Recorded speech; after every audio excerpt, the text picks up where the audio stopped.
Good morning. चला, good morning all. आपण subject पाहताय basic electrical and electronic engineering. जो सब्जेक्ट आपल्याला ऑनलाईन आहे, ज्याच्यामध्ये एक्झाम जी आहे आपली ऑनलाईनरित्या पार पडणार आहे. म्हणून आपण रोजचे 20 क्वेश्चन घेणार आहे, 20 MCQ क्वेश्चन घेणार आहे, ज्याची प्रॅक्टिस तुमची झाली पाहिजे.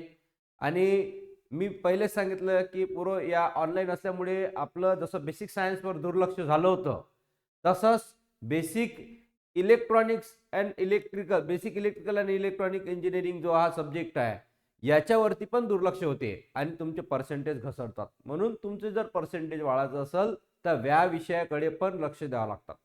म्हणजे या तुमच्या या सेमिस्टरमध्ये तुमचे 3 सब्जेक्ट महत्त्वाचे आहेत. पहिला सी प्रोग्रामिंग, सर्वात महत्त्वाचा सब्जेक्ट म्हणजे सी प्रोग्रामिंग. दुसरा सब्जेक्ट म्हणजे तुमचा मॅथ आणि तिसरा सब्जेक्ट म्हणजे BEE. हे तिन्ही सब्जेक्ट खूप महत्त्वाचे सब्जेक्ट आहेत. म्हणून तिन्ही विषयाचा अभ्यास करणं गरजेचं आहे. तर MCQ 20 MCQ तुमच्यासाठी तयार केलेले आहेत. 20 MCQ ची आपण प्रॅक्टिस करून घेऊ. 20 MCQ मध्ये आपण पाहू की या जेवढे काही प्रीवियस क्लासमध्ये झालं असेल ते सगळं आपण रोजच्या क्लासमध्ये 20 MCQ घेत जाणार. तर थोडेसे फास्ट मी इन्क्रीज करतो माझी स्पीड, आणि चला लक्ष द्या. आणि तुम्हाला उत्तर येत असेल तर तुम्ही बिनधास्त उत्तर देऊ शकता. ठीक आहे. What is electronic current? Electric current. Electric current म्हणजे काय? त्याच्यामध्ये पोटेन्शियल डिफरन्स असते, electric charge, flow per unit time, resistance, energy consume. पटकन सांगा कोणाला येत असेल तर. काय आन्सर होऊ शकते? ABCD. Option A, option B, option C देऊ शकता आन्सर पटकन. Option B is the correct answer. Electric charge flow per unit time. ठीक आहे. इलेक्ट्रिक करंट म्हणजे काय की जे इलेक्ट्रिक चार्ज असतात ते टाइमावरती फ्लो होत असतात, म्हणून electric charge flow per unit time. ठीक आहे. पुढचा क्वेश्चन, नेक्स्ट क्वेश्चन आहे SI unit of electric current. Electric करंटचं एसआय युनिट हे बेसिक सायन्स मध्ये झालं असेल, कोण सांगते पटकन? करंटचं युनिट काय? SI unit of electric current. Volt आहे का? नाही. ओम आहे का? नाही. मग एम्पियर. ठीक आहे. SI unit of electric current काय? एम्पियर. कुलॉम नाही. मतलब करेक्ट आंसर है ampere. SI unit of electric current is ampere. Next question. Which of the following represent Ohm's law? सांगा बरं खालचा ओहम्स लॉ कोणता आहे? Option A, B, C, D. तुम्ही उत्तर देऊ शकता, डायरेक्टली बोलू शकता. ओहम्स लॉ कोणता आहे खालील पैकी? P is equals to V आहे. ओहम्स लॉ आहे काय? नाही. ओहम्स लॉ कोणता आहे? ओहम्स लॉ आहे V is equals to IR. V is equals to IR हा ओहम्स लॉ आहे. तुम्हाला माहित आहे V म्हणजे काय होते? व्होल्टेज. ठीक आहे. व्होल्टेज हा गुणाकार आहे कोणाचा? करंट आणि रेजिस्टन्स. करंट आणि रेजिस्टन्स याचा जो गुणाकार असते तो काय असते? व्होल्टेज. म्हणून इथं VIR म्हणजे V is equals to IR हा तुमचा ओहम्स लॉ राहणार आहे. पुढचा question. In a series circuit which quantity remains constant. Series circuit मध्ये कोणती क्वांटिटी कॉन्स्टंट असते? सिरीज सर्किट मध्ये कोण सांगते? सिरीज मध्ये कोणती क्वांटिटी कॉन्स्टंट असते? Voltage, current, resistance, power. Voltage, current, resistance, power. Option number 4 आहे. 4चा ऑप्शनचा आन्सर पहा. समजा आपल्याला आन्सर माहित नसेल तर इथं खाली मी PDF मध्ये आन्सरही देऊन देतो. ठीक आहे. तर खाली सर्वात खाली स्क्रोल डाऊन करा. स्क्रोल डाऊन मध्ये क्वेश्चन नंबर 4चा आन्सर बघा. ठीक आहे. क्वेश्चन नंबर 4चा आन्सर काय आहे? बी आहे. कोणता आहे? बी. तर तुम्ही इथून तुमचा आन्सर शोधू शकता.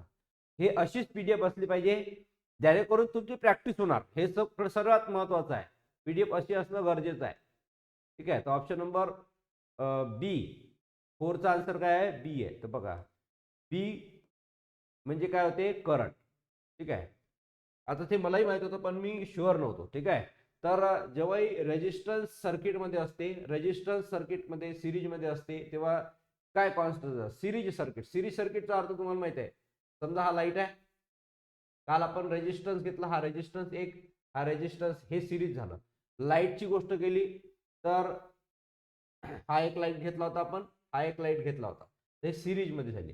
हा B1 हा B2 हे काय झाली तुमची सिरीज. जेव्हा सिरीज मध्ये असेल तेव्हा याच्यामध्ये कॉन्स्टंट जर असेल तर कॉन्स्टंट असते काय, करंट. ठीक आहे. अजून एक गोष्ट लक्षात ठेवा, सिरीज मध्ये जर समजा हा R1 असेल हा R2 असेल तर सिरीज मध्ये काय होते, R series is equals to R1 plus R2 plus R3 अशी ही सिरीज असते. सिरीज मध्ये सगळ्यांची ऍडिशन होते, लक्षात ठेवा बरं. या साध्या साध्या गोष्टी आहेत ज्या तुम्हाला पुढं महत्व जे आहे तुमचं वाढवतं. आता पॅरलल सर्किट मध्ये which quantity remains constant, remains same. कोणती क्वांटिटी सेम असते पॅरलल मध्ये, तर पॅरलल मध्ये असते, कोण सांगते, व्होल्टेज. काय असते, व्होल्टेज. व्होल्टेज हे पॅरलल मध्ये काय असते, रिमेन्स सेम असते. पुढचा रेजिस्टन्स फॉर्म्युला इज, रेजिस्टन्सचा फॉर्म्युला कोणता आहे सांगा बरं, कोण सांगते रेजिस्टन्सचा फॉर्म्युला. हा कसा फॉर्म्युला कॅल्क्युलेट करसाल पहा, voltage is equals to I R, V is equals to काय आहे, आय आर आहे. लक्ष आहे तुमचं, व्ही इज इक्वल्स टू काय दिलेलं आपण, आय आर लिहिलं, तर V is equals to I R. त्याच्यावर रेजिस्टन्सचा फॉर्म्युला काय येणार मग सांगा बरं. जर व्ही इज इक्वल्स टू आपण आय आर लिहिलं तर आर ला जसं तसं तेव्हा हा डिवाइड मध्ये जाणार. बॉर्डर पार केली पाकिस्तान मध्ये गेला तर खाली जाणार ना, तर व्ही बाय आय येईल. तर R is equals to V by I कुठे दिसून राहिला, R is equals to V by I. पहिला नंबरचाच ऑप्शन आहे, option number A is the correct answer. R is equals to V by I. तुम्हाला येत असेल तर बिंदास द्या, नसेल येत तर लक्ष द्या. ठीक आहे, तुम्ही प्रयत्न करा उत्तर देण्याचं, चुकी जर दिली तरी चालते, काही प्रॉब्लेम नाही. Kirchhoff's current law state that, Kirchhoff's current law काय म्हणते सांगा बरं. किर्चॉफ्स करंट लॉ काय म्हणते, हे सगळं कालचं झालेलं आहे, त्याच्यावर आपण प्रश्न विचारलेले आहे. नाहीतर म्हणते पुढे पाठ आणि मागे सपाट, असं नाही झालं पाहिजे. तुम्ही जेवढंही वाचलं, जेवढाही काही अभ्यास केला ना, त्याच्यावरची एमसीक्यू तुम्हाला प्रॅक्टिस करता आली पाहिजे, हे सर्वात महत्वाचं आहे. म्हणून sum of voltage in loop is zero, म्हणजे जेवढे काही व्होल्टेज असेल V1 V2 V3 या सगळ्यांची व्हॅल्यू झिरो असते. तर सांगा बरं असं आहे का त्याच्यात, नाही आहे, व्होल्टेज झिरो नसते. Sum of current at node is zero, हे असू शकते. जे काही करंट असाल, सगळे काही करंट असतील, त्या सगळ्या करंटचा जो करंट असेल तो काय असेल, zero. Option number B is the correct answer. हा किर्चॉफ्स करंट लॉ आहे, किर्चॉफ्स फर्स्ट लॉ आहे, किर्चॉफ्स फर्स्ट करंट लॉ आहे, ज्याच्यामध्ये I1 I2 I3 I4 या सगळ्यांची व्हॅल्यू किती असते, झिरो असते. I1 I2 I3 I4 या सगळ्यांची व्हॅल्यू काय असते, झिरो असते. पॉवर रिमेन्स कॉन्स्टंट, हे तर नाहीच आहे. रेजिस्टन्स रिमेन्स कॉन्स्टंट, हेही नाही आहे. म्हणजे करेक्ट आन्सर आहे option number B, sum of currents at a node is zero. ठीक आहे, sum of currents at a node is a zero. Next पुढचा क्वेश्चन पहा, Kirchhoff's voltage law states, Kirchhoff's voltage law state that. आता voltage law म्हणते, सांगा बरं याचं उत्तर काय असेल, सांगू शकता का तुम्ही. आता व्होल्टेज, तिथं करंट लॉ होता, इथं व्होल्टेज लॉ. व्होल्टेज लॉ म्हणजे त्याचा शब्द पहा कुठे आहे, व्होल्टेज. व्होल्टेज ज्याच्यामध्ये असते त्याचं उत्तर आहे, इथं काय करंट. त्याचं व्होल्टेज लॉ म्हटलं, सेकंड लॉ म्हटलं तर व्होल्टेजचा, तर हे उत्तर नाही आहे. याच्यात व्होल्टेज आहे काय, नाही आहे. याच्यात व्होल्टेज आहे का, नाही आहे. व्होल्टेज कशात आहे, याच्यात आहे. म्हणून याचं उत्तर येईल sum of voltage drop in parallel loop is zero. म्हणजे इथं V1 plus V2 plus V3 plus V4 is equals to zero. जिथं व्होल्टेज जे आहे त्या व्होल्टेजची सगळी सम केल्या जाते, ऍडिशन केल्या जाते, आणि ते ऍडिशन केल्यानंतर त्याचा आन्सर किती येते, झिरो येते. ठीक आहे. Next, electrical power is given by. Electrical power, पाच सोपे सोपे प्रश्न विचारून राहिलो मी. हे सोपे सोपे प्रश्न एक्झाम मध्ये येतात. तुम्ही याची प्रॅक्टिस जेवढ्या वेळा करू शकता तेवढ्या वेळा करू शकता. कारण की आपल्या इथं हा एक फायदा आहे तुमचा की तुम्ही याचा व्हिडिओ हा 24 आवर पाहू शकता. किती, 24 आवर पाहू शकता व्हिडिओ आपल्या ऍप्लिकेशन मध्ये. तुम्हाला जर वाटलं की पहिला युनिट आमचा बरोबर झाला नाही बा, मग पहिला युनिट आम्ही करू शकतो. कुठून, ऍपवरून. ऍपवर सगळं हे सगळंच्या सगळं तुमचं एका हप्त्यात पूर्ण चाललं जाईल. म्हणजे तुम्ही ऍपवर याची प्रॅक्टिसही करू शकता. Electrical power is given by. आता पॉवरचा फॉर्म्युला तुम्हाला माहित आहे. पॉवरचा फॉर्म्युला सांगा बरं काय होते. पॉवर कसा असते, जेव्हा व्होल्टेज आणि करंट या दोघांचं मिश्रण होते तेव्हा पॉवर बनते. कोणता फॉर्म्युला आहे, कुठं आहे इथं फॉर्म्युला? हा, P is equals to V आहे. पॉवरचा फॉर्म्युला लक्षात ठेवा. पॉवर म्हणजे काय, ज्याच्यात व्होल्टेज वाढते आणि करंट वाढते. आणि व्होल्टेज करंट वाढला तर लक्ष द्या. आता आज समजा हा वायर आहे, काय वायर आहे. आता या वायर मध्ये काय चालला, करंट चालला. लक्ष द्या इकडे काय म्हणतो मी, याच्या वायर मधून काय चालला, करंट चालला. आपण म्हटलं या वायर मधून काय चालला, करंट चालला. मग वायर मधून करंट जात असताना या वायर मधून काय चालला, करंट चालला. वायर मधून करंट जात असताना याला लोटण्याचं काम कोण करते, व्होल्टेज. कोण करते, व्होल्टेज. मग जेवढा करंट लोटल्या जाईल इकडे, जेवढा करंट लोटल्या जाईल जोरात, हा करंट जोरात हा व्होल्टेज लोटते. जेवढा जोरात लोटन तेवढा याचा काय म्हणते, पॉवर म्हणते. समजा आता मी एक कोणती गोष्ट घेतली आणि त्याला लोटलं जोरात असं, तर मी काय म्हणेन की माझ्यात खूप जास्त पॉवर आहे. काऊन की मी समोरच्या व्यक्तीला जोरात लोटून राहिलो, समोरच्या व्यक्तीला काय म्हणून राहिलो, जोरात धक्का देऊन राहिलो, म्हणून मी म्हणतो पॉवर आहे. समजा मी भुक्की मारली जोरात, तर याचा अर्थ काय, माझ्या शरीरात एनर्जी खूप आहे, पॉवर खूप आहे. मग तसंच इथं पॉवर जर पाहत असेल तर पॉवर म्हणजे व्होल्टेज इंटू करंट, हे लक्षात ठेवा. ठीक आहे. तर अर्धे क्वेश्चन तुमचे एमसीक्यू मध्ये सॉल्व्ह होऊन जातात. पूर्ण काही करायची गरजच नाही तुम्हाला. थेरी नंतर वाचायची गरज नाही. एक वेळा थेरी पाहिली नंतर एमसीक्यू क्वेश्चन करायचे. Unit of magnetic flux is, सांगा मॅग्नेटिक फ्लक्सचं युनिट काय, कोण सांगते? What is the unit of magnetic flux? Henry तर नाही आहे. टेस्ला किंवा वेबर दोन पैकी असेल तर याच्या पैकी याचं युनिट इन वेबर. काय in unit? Weber.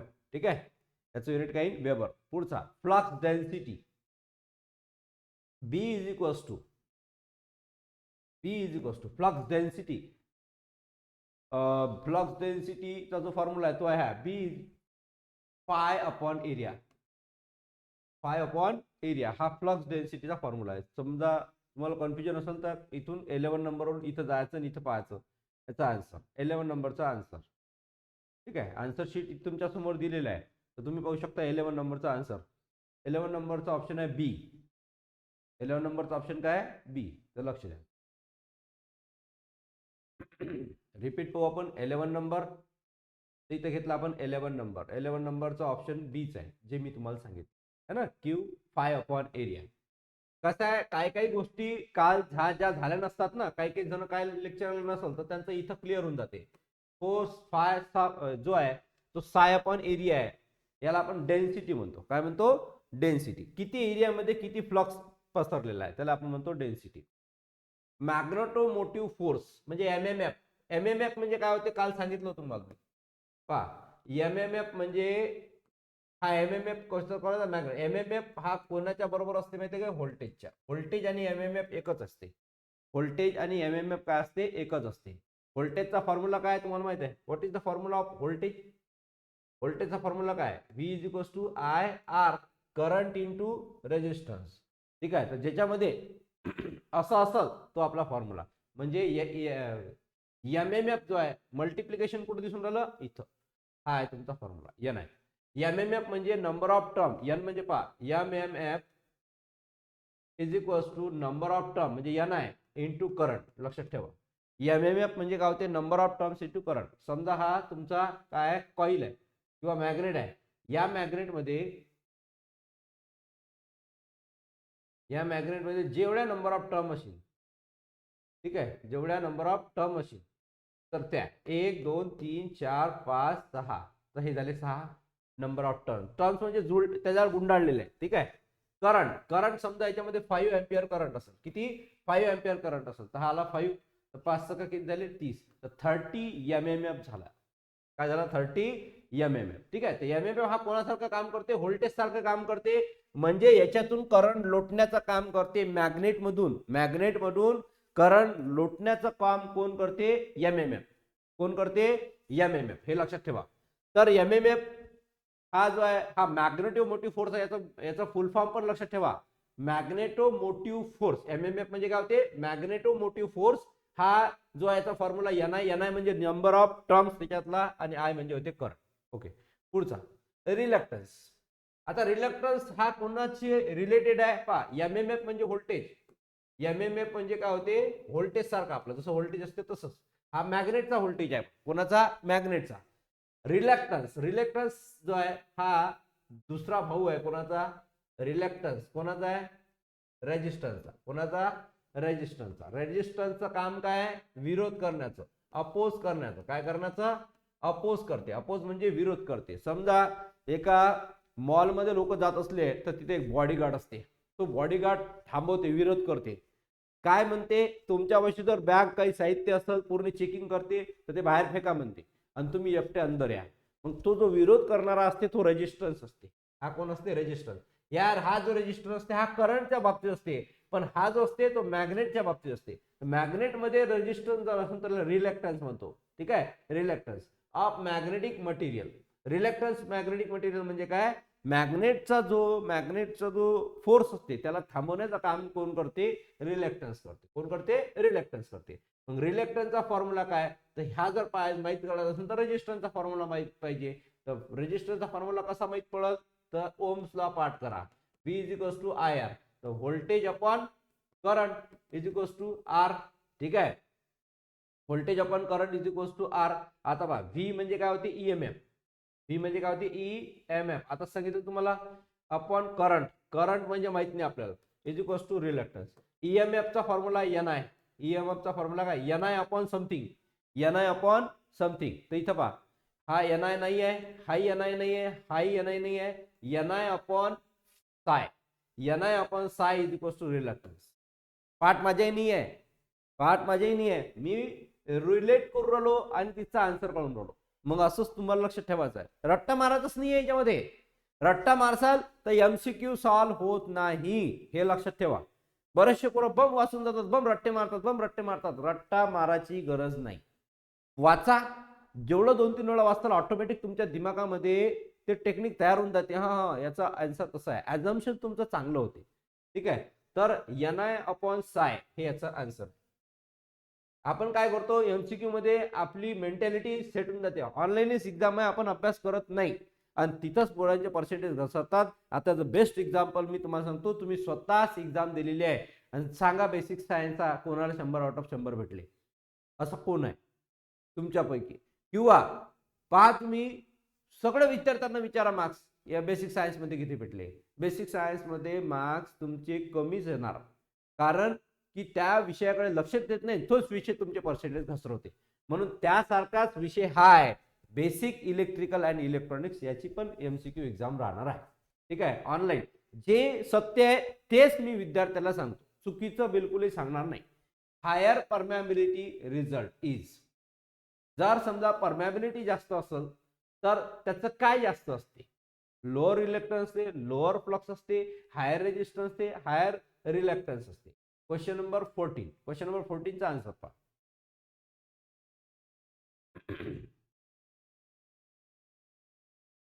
B answer आहे. ठीक आहे, क्वेश्चन नंबर 14 चा काय आन्सर आहे, बी. म्हणजे तुम्हाला चुकीचं शिकवलं गेलं नाही पाहिजे. जर चुकीचं शिकवलं गेलं तर तुम्ही एक्झाम मध्ये चुकीचं लिहिसा. ठीक आहे, तर याचा हायर परमॅबिलिटी रिझल्ट जो असते, तो हायर परमॅबिलिटी जो आहे तो ऑप्शन नंबर बी आहे, तो लोअर रिलॅक्टन्स. लोअर रिलॅक्टन्सचा अर्थ पहा, हायर परमॅबिलिटी म्हणजे खूप सारा मॅग्नेट त्याच्यातून चालला. हायर परमॅबिलिटी म्हणजे काय, खूप सारा मॅग्नेट त्याच्यामध्ये चालला आणि मॅग्नेटिक जो फोर्स आहे तो त्याच्यातून चालला. मग तो फोर्स जर समजा थांबायचा असेल तर आपण रिलॅक्टन्सचा यूज करतो. कोणाचा, रिलॅक्टन्स. रिलॅक्टन्स हा कोणासारखा असते, हा असते रेजिस्टन्स सारखा. कोणासारखा, रेजिस्टन्स सारखा. तर जर समजा खूप जास्त लोक जर त्याच्यातून चालले, समजा फॉर एक्झाम्पल तुम्ही रेल्वे स्टेशनवरून चालले, रेल्वे स्टेशनवरून दादरावर गेले, दादरावर एकच व्यक्ती असते टीसी, आणि लोक किती असतात, 10-12 लोक एका टायमाला जातात. मग आता मला सांगा, तो एकटा माणूस आणि एवढे लोक चालले तर सगळ्या लोकांना हात धरून थांबू शकते काय, नाही थांबू शकत तो व्यक्ती. मग लोक जात राहतात जात राहतात जात राहतात, तर तिथं विरोध होऊ करू शकत नाही. तो एखाद्यालाच पकडते, तो जो डिटेक्टेड वाटला की हा खराब व्यक्ती आहे किंवा याच्यापाशी तिकीट नाही आहे, त्यालाच थांबवते तो, है ना. तर तसंच हा रिलॅक्टन्स काम करते की हा लो रिलॅक्टन्स आहे, त्या टीसी सारखा आहे की तो पूर्ण लोकांना थांबू शकत नाही. ठीक आहे, पण तो जर ट्रेन मध्ये घुसला तर मग तो सगळ्याच लोकांना थांबवते, तुम्हाला माहित आहे. तर लो रिलॅक्टन्स. ठीक आहे, लो रिलॅक्टन्स. हाय परमॅबिलिटी असेल तर लो रिलॅक्टन्स, हे लक्षात ठेवा. पुढचा question, eddy currents are reduced by using. Eddy current हा कशानं कमी होते, एडी करंट हा कशाने कमी होते तर लॅमिनेशन ऑफ कोअरचं लॅमिनेशन करा, कोअरचं लॅमिनेशन करा. लॅमिनेशन जर केलं आपण, कोअरचं लॅमिनेशन केलं तर एडी करंट काय होते कमी होते. Lamination of core. पुढचा question, hysteresis loss depends on. हा हिस्टेरेसिस लॉस कशावर डिपेंड आहे लक्ष द्या. हिस्टेरेसिस लॉस जो आहे तो डिपेंड आहे area of B and H, area of B and H.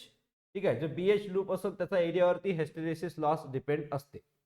Transformer works on which principle. Transformer कोणत्या प्रिन्सिपल वरती काम करते सांगा बरं. Transformer works on self induction, mutual induction, electrolysis, thermal conduction. त्याचं काम आहे म्युच्युअल इंडक्शन. ठीक आहे, ट्रान्सफॉर्मरचं जे काम आहे ते काय म्युच्युअल इंडक्शन. पुढचा question, transformer turns ratio is.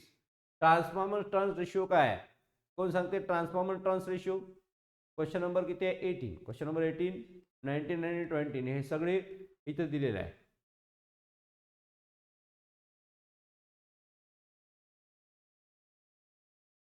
चला पहा क्वेश्चन नंबर 17. हा म्युच्युअल इंडक्शन आन्सर सांगितलं. त्याच्यानंतर याचा आन्सर आहे इथे V1 V2 V1. याचा आन्सर आहे V1 V2 V1 upon V2 is equals to N1 upon N2. म्हणजे जेवढं व्होल्टेज तेवढं व्होल्टेज दोनचं, जेवढा नंबर ऑफ टर्म्स आणि तेवढाच नंबर ऑफ टर्म्स इथं. ठीक आहे, V1 upon V2 N1 upon N2. ठीक आहे, हे ट्रान्सफॉर्मर टर्न्स रेशिओ आहे हा. पुढचा, in a series magnetic circuit which quantity is same. Series magnetic circuit मध्ये कोणती क्वांटिटी सेम असते कोण सांगते. सिरीज क्वांटिटी सर्किट मध्ये फ्लक्स सेम असते. काय असते सेम फ्लक्स. लक्षात ठेवा, सिरीज मॅग्नेटिक सर्किट मध्ये फ्लक्स सेम असते. In parallel magnetic circuit which quantity is same. Parallel मध्ये कोणती क्वांटिटी सेम असते तर पॅरलल मध्ये क्वांटिटी सेम असते एमएमएफ. कोणती असते एमएमएफ. कोणती असते एमएमएफ. तर पॅरलल मॅग्नेटिक सर्किट मध्ये क्वांटिटी असते एमएमएफ सेम. ठीक आहे, तर इथं तुमचे 20 MCQ संपलेले आहे. ज्या 20 MCQ प्रिव्हियस टॉपिकवर तुमचे झाले होते. आज आपण नवीन टॉपिक शिकू कोणाचा, बेसिक इलेक्ट्रिकल आणि इलेक्ट्रॉनिक्सचा जो महत्वाचा टॉपिक आहे. आणि आजच्या टॉपिक वरती जे क्वेश्चन आहे ते उद्या मी तुम्हाला विचार. ओके, आज जो टॉपिक होईल त्या टॉपिक वरती मी क्वेश्चन तुम्हाला विचारणार.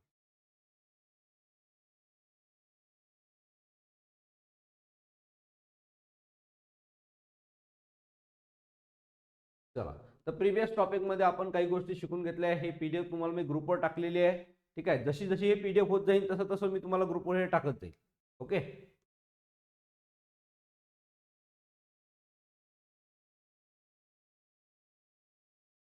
चला पुढचा आपला इथपर्यंत आपण आलो होतो है ना प्रिव्हियस क्लासमध्ये. फॅराडेज फर्स्ट लॉ हा आपला चालू आहे. Faraday's first law, electromagnetic induction, Faraday's law. फॅराडेजचे लॉ वेगळे वेगळे आहेत. फॅराडेजचा करंट लॉ ही आहे, फॅराडेजचा इलेक्ट्रोमॅग्नेटिक लॉ आहे. फॅराडेजचे वेगवेगळे लॉ आहे. फॅराडेजनं वेगवेगळे लॉ लावलेले आहेत. म्हणून आपण फॅराडेजचा जो लॉ लावून राहिलो तो पाहून राहिलो आपण इलेक्ट्रोमॅग्नेटिक इंडक्शन. इंडक्शनचा अर्थ माहिती आहे तुम्हाला काय होते. तुम्ही घरी पाहिलं असेल इलेक्ट्रिक इंडक्शन. इलेक्ट्रिक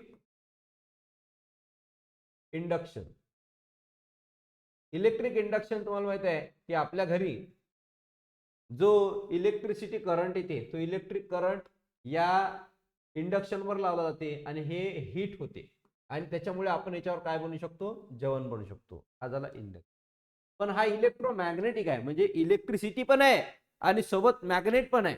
इलेक्ट्रिसिटी आणि मॅग्नेटिक ह्या दोघांचा जो वर्ड तयार झाला तो झाला इलेक्ट्रोमॅग्नेटिक इंडक्शन.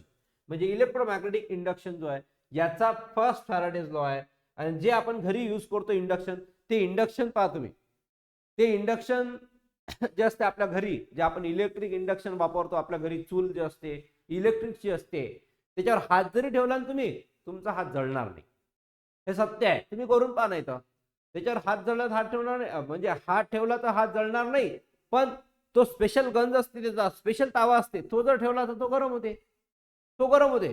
पण आपल्याला चटका लागत नाही इलेक्ट्रिक इंडक्शन. इलेक्ट्रिक इंडक्शन कोणाकडे असेल तर तुम्ही पहा, त्याचं स्वतः मी अनुभवलेलं आहे. माझ्या मित्राकडे होते, आम्ही रूमवर होतो इंजिनिअरिंगच्या, तर तो रूमवर तो स्वतःच मॅगी, चाय, त्याच्यानंतर नाश्ता आम्ही तिच्यावरच बनवून खात होतो. तर एक वेळा त्यानं खरंच हात दाखव म्हणे. म्हटलं बरं ठीक आहे, मग हात ठेवून दाखव म्हणे याच्यावर इंडक्शनवर. म्हटलं अरे चटका लागेल ना, नाही काहीच नाही म्हणतो. ठेव. पण ठेवला तर हात करंटच नव्हता लागत, काहीच नाही, करंट नाही ना चटका नाही, काहीच नाही. पण जेव्हा ते भांडं ठेवलं चायचं किंवा मॅगीचं किंवा जे काही भाजीचं असेल ते भांडं ठेवल्याबरोबर गरम, भांडं ठेवल्याबरोबर गरम. ठीक आहे. तर ते असते इलेक्ट्रोमॅग्नेटिक इंडक्शन. आता हा फॅराडेज फर्स्ट लॉ मध्ये काय होते पहा. फॅराडेज फर्स्ट लॉ काय म्हणते समजून घ्या. आता या केस मध्ये पहा, या साईडनं एक इलेक्ट्रॉन, याला म्हणतो आपण इलेक्ट्रॉन. काय म्हणतो? इलेक्ट्रॉन. हा जो आहे याला म्हणतो आपण इलेक्ट्रोड. इलेक्ट्रोड हा असा असतो त्याच्यामधून इलेक्ट्रिसिटी पास होते. हा जो इलेक्ट्रोड आहे हा कॅथोड आहे, आणि कॅथोड कसा असते? निगेटिव्ह. कॅथोड कसा असते? निगेटिव्ह असते. कॅथोड आहे निगेटिव्ह. हा आहे कॅथोड आणि तो निगेटिव्ह आहे. दुसरा, हा जो कॅथोड आहे हा कनेक्टेड आहे बॅटरीला. कोणाला कनेक्टेड आहे? बॅटरीला. हे जे बॅटरी आहे हे डीसी सप्लाय आहे, DC power supply. DC power supply. ठीक आहे, डीसी पॉवर सप्लाय. या बॅटरीचा एक एंड जो आहे तो मायनस आहे, आणि त्याच्यानंतर या बॅटरीचा एक जो एंड आहे तो काय आहे? प्लस आहे. हा डीसी पॉवर सप्लाय, बॅटरीचा एंड मायनस आणि एक काय आहे? प्लस आहे. हा कनेक्टेड आहे दुसऱ्या एंडला जो आहे ॲनोड. दुसरा कोणता आहे? ॲनोड. यालाही आपण काय म्हणतो? इलेक्ट्रोड. याला काय म्हणतो आपण? इलेक्ट्रोड. आता या एका याच्यामध्ये हा जो आहे हा एक चंचुपात्र आहे. या चंचुपात्रामध्ये इलेक्ट्रोलिटा आहे. इलेक्ट्रोलिटा म्हणजे असं सोल्युशन ज्याच्यामधून करंट पास होते. असं सोल्युशन ज्याच्यातून काय होते? करंट पास होते. मग आता या केसमध्ये पहा काय होते, लक्ष द्या इकडे. करंट जो आहे तो प्लस पासून सुरू झाला तर मायनस वर एंड होते. करंट कुठून चालू झाला? प्लस पासून सुरू झाला तर कुठं एंड होते? तो मायनस वर एंड होते. म्हणजे जो प्लस पासून मायनस वर करंट जाते, लक्ष द्या, जो प्लस पासून मायनस वर करंट जाते त्याला आपण कन्व्हेन्शनल करंट म्हणतो. कोणता? कन्व्हेन्शनल करंट म्हणतो. कोणता करंट? Conventional current. ठीक आहे. तर हा कन्व्हेन्शनल करंट याच्यातून पास झाला. दुसरी एक गोष्ट लक्ष द्या, हा कॅथोड जो आहे तो आहे निगेटिव्ह, आणि हा ॲनोड जो आहे तो काय? पॉझिटिव्ह. तुम्हाला माहित आहे जे अपोजिट डायरेक्शन वाले असतात ते आपल्याकडे अट्रॅक्ट. जसं प्लस आहे ना, त्या प्लस कडे काय अट्रॅक्ट होईल? मायनस. तर मायनस याच्याकडे अट्रॅक्ट होते. याच्याकडे कॅथोड हा स्वतः मायनस आहे तर याच्याकडे प्लस अट्रॅक्ट होतात. मग हे जे प्रोटॉन्स आहेत हे येऊन चिपकतात. हे जे दिसून राहिले ना, हे प्रोटॉन्स आहे म्हणजे पी पॉझिटिव्ह, आणि जे न्यूट्रॉन आहे, न्यूट्रॉन आहे, इलेक्ट्रॉन जे आहे ते इलेक्ट्रॉन इथे येऊन चिपकतात त्या ॲनोडला. लक्षात आला? जे ऑपोजिट असतात ते येऊन चिपकतात. तर हे प्रोसेस फॅराडेज फर्स्ट लॉ मध्ये होते की कॅथोड असेल तर त्याला कॅटायन्स येऊन चिपकतात, त्याच्यानंतर ॲनोड असेल तर त्याला ॲनायन येऊन चिपकतात. ॲनोड असेल तर त्याला ॲनायन, पॉझिटिव्ह असेल तर निगेटिव्ह, निगेटिव्ह असेल तर पॉझिटिव्ह. हाच तुमचा फॅराडेज फर्स्ट लॉ आहे. ठीक आहे. चला पहा थिअरीमध्ये फॅराडेज फर्स्ट लॉ काय म्हणते. Whenever the magnetic flux linked with the circuit changes. जेव्हा मॅग्नेटिक फ्लक्स हा याच्यामध्ये चेंज असते तेव्हा ईएमएफ म्हणजे electromotive force is induced in the circuit. या सर्किटमध्ये इलेक्ट्रोमोटिव्ह फोर्स इंड्यूस होते आणि चेंज होते. Flux can occur. तर फ्लक्स मध्ये काय होते? मूव्हिंग द मॅग्नेट टुवर्ड्स और अवे अ कॉइल. जर असं झालं तर मॅग्नेट जो आहे तो हा जो कॉइल असेल, समजा हा पकडून घ्या, हा कॉइल आहे, या कॉइलच्या एक तर जवळ जाणार, एक तर कॉइलच्या दूर जाणार. एक तर नियर द कॉइल और अवे द कॉइल. कॉइलच्या जवळ किंवा कॉइलच्या दूर तो जाणार. Moving coil in a magnetic field. Magnetic field मध्ये कॉइल कधी कधी मूव्ह होते. हा तुमचा कॉइल आहे तो मूव्ह होत असते. Changing the current in the near by coil. कॉइलच्या जवळ जो आहे तो करंट काय होते? चेंज होते. Changing the current in the near by coil. Rotating a coil in the magnetic field. Magnetic field मध्ये कॉइल काय होते? रोटेट होते. याला आपण जनरेटर प्रिन्सिपल म्हणतो. कोणता प्रिन्सिपल? Generator principle. जनरेटर प्रिन्सिपलमध्ये कॉईल जो रोटेट होते आणि त्याच्यामुळे तो कॉईल रोटेट झाल्यामुळे त्याच्यामध्ये इंडक्शन होते, तो हिटेड होते आणि त्याच्यामुळे जे ज्याला नॉनस्टिक भांडे म्हणतात तेच गरम होतात, बाकीचे गरम होत नाही. साधा भांडा त्याच्यावरती काम करत नाही, आपला हात त्याच्यावरती काम करत नाही, म्हणून आपला हात जळणार नाही. हा तुम्ही पाहिला फॅराडेज फर्स्ट लॉ. हा काय पाहिला? Faraday's first law. पण कोणाचा? इलेक्ट्रोमॅग्नेटिक इंडक्शनचा. कोणाचा? इलेक्ट्रोमॅग्नेटिक इंडक्शनचा फॅराडेज फर्स्ट लॉ. आता दुसरा आहे Faraday's second law. Faraday's second law जो आहे तो इलेक्ट्रोमॅग्नेटिक इंडक्शन एक्सपेरिमेंट आहे, फॅराडेज सेकंड लॉ. आता फॅराडेज सेकंड लॉ मध्ये लक्ष द्या काय काय आहे हे लक्षात घ्या. फॅराडेज सेकंड लॉ मध्ये हा फॅराडेजचा सेकंड लॉ काय म्हणते? सगळ्यात पहिले इकडे आहे हा गॅल्व्हनोमीटर. ठीक आहे. हा गॅल्व्हनोमीटर जो आहे तो याच्यासोबत कनेक्ट केलेला आहे. इकडे आहे कॉईल. हा असा कॉईल असते, लक्ष द्या काय म्हटलेलं आहे? कॉईल. हा इथं कॉईल आणि सोबतच इथं जो आहे हा जो आहे हा मॅग्नेट आहे. हा काय? मॅग्नेट आहे. इथं दिलेला आहे काय? मॅग्नेट. हा नॉर्थ पोल, हा काय? South pole. ठीक आहे. बेसिक सायन्स मध्ये झालं असेल तुमचा मॅग्नेट बद्दल. नॉर्थ आणि साऊथ दोन पोल असतात. याला कापलं तरी याचे नॉर्थ साऊथ दोन पोल बनतात आणि हा बाय डिफॉल्ट नॉर्थ टू साऊथच असते, बाय डिफॉल्ट असं असते. याच्यासोबत हा जो कॉईल आहे हा मुव्हिंग कॉईल आहे.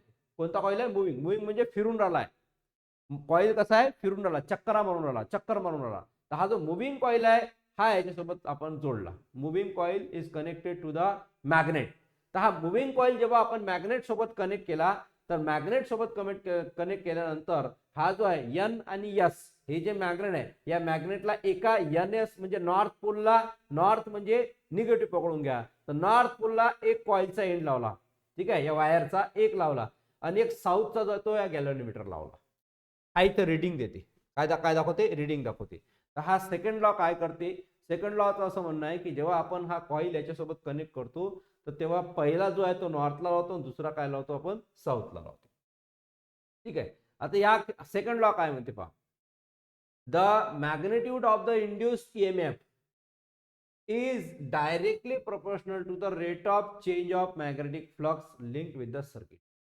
याच्यासोबत जो मॅग्नेटिक फ्लक्स असते तो आणि इलेक्ट्रोमोटिव्ह फोर्स असते हे दोघे एकमेकाला डायरेक्टली प्रोपोर्शनल आहे. मग डायरेक्टली प्रोपोर्शनल आहे तर मॅथमॅटिकली कसं होणार? लक्ष द्या. मॅथमॅटिकली असं होणार E is equals to minus N. N म्हणजे काय? Number of turn. Number of टर्नचा अर्थ काय होते? बघा, हा एक टर्न आहे, हा दुसरा, हा तिसरा, हा चौथा, हा पाचवा, हा सहावा, हा सातवा, आठवा, असे जेवढे गुंडाळे मारतो आपण, एक गुंडाळा म्हणजे एन एक, दुसरा गुंडाळा म्हणजे दुसरा, तिसरा, याला नंबर ऑफ टर्न्स म्हणतो आपण, नंबर ऑफ टर्न्स म्हणतो. तर पहा लक्ष द्या. Mathematically E is equals to minus N in bracket d phi upon d t. इथं काय केलं आपण? डेरिव्हेटिव्ह लावला d phi upon d t आणि ऍक्च्युअली हा काय आहे? फाय अपॉन टी आहे, फाय अपॉन टी, तर d phi upon d t लावला. E is equals to induce EMF. E म्हणजे काय होते? Induce EMF. जो ईएमएफ त्याच्यात लागला, व्होल्टेज त्याच्यात लागलेला आहे. एन म्हणजे नंबर ऑफ टर्न्स, जेवढे फिरतो आपण ते.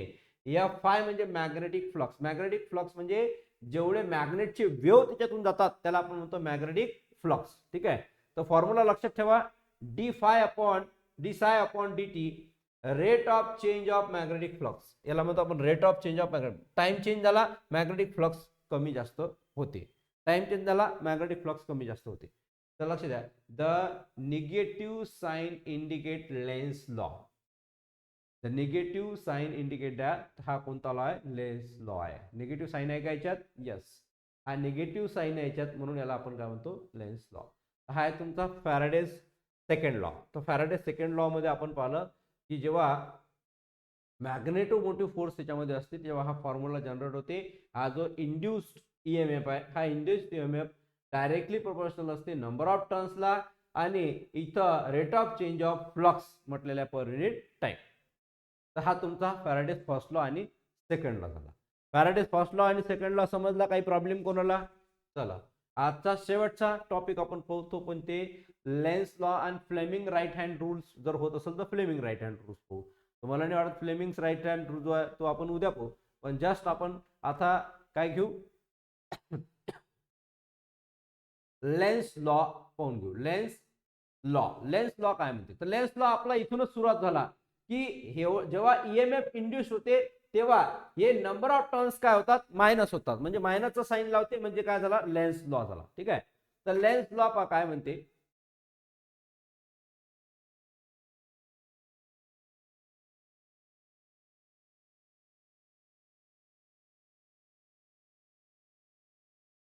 चला लक्ष द्या. Lens law state that the direction of the induced EMF, direction of the induced EMF म्हणजे जे इंड्युस्ड EMF असते त्याचं direction, electromotive force and induced current. EMF आणि करंट, EMF म्हणजे काय होते, EMF म्हणजे हा व्होल्टेज होते. EMF म्हणजे काय होते, व्होल्टेज होते, लक्षात ठेवा. EMF म्हणजे काय होते, व्होल्टेज, आणि हा करंट याच्यामधला induced current. In such that it always oppose the cause that produces. ठीक आहे, this law insure the conservation of energy. हा लॉ काय इंडिकेट करते, एनर्जीचं कॉन्झर्वेशन. मग हे मॅथमॅटिकली कसं लिहिते ते ऑलरेडी तुम्हाला मॅथमॅटिकल माहित आहे.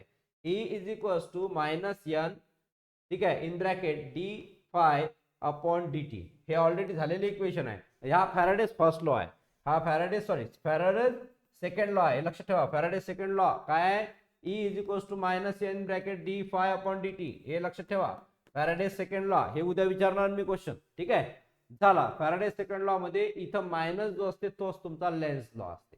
मायनस काय इंडिकेट करून राहिला, लेन्स लॉ म्हणजे रिव्हर्स काम. ठीक आहे, तर ते की पॉइंट लक्षात ठेवायचे लेन्स लॉचे. Induce current produces a magnetic field opposite the change of flux. Induce current जो आहे तो तयार होते, इंड्यूस करंट हा काय होते, तयार होते. पहा, लक्ष द्या, थोडंसं वरती घेतो म्हणजे तुमचं अजून क्लिअर होईल. की पॉइंट्स यात आणि इथं मॅग्नेट दिलेलं आहे. ठीक आहे, आता या केसमध्ये पहा, लेन्स लॉ काय म्हणते, an induced current always flow in the direction such that, induced current जो आहे तो कसा फ्लो होते, such that it opposes the change which produces it.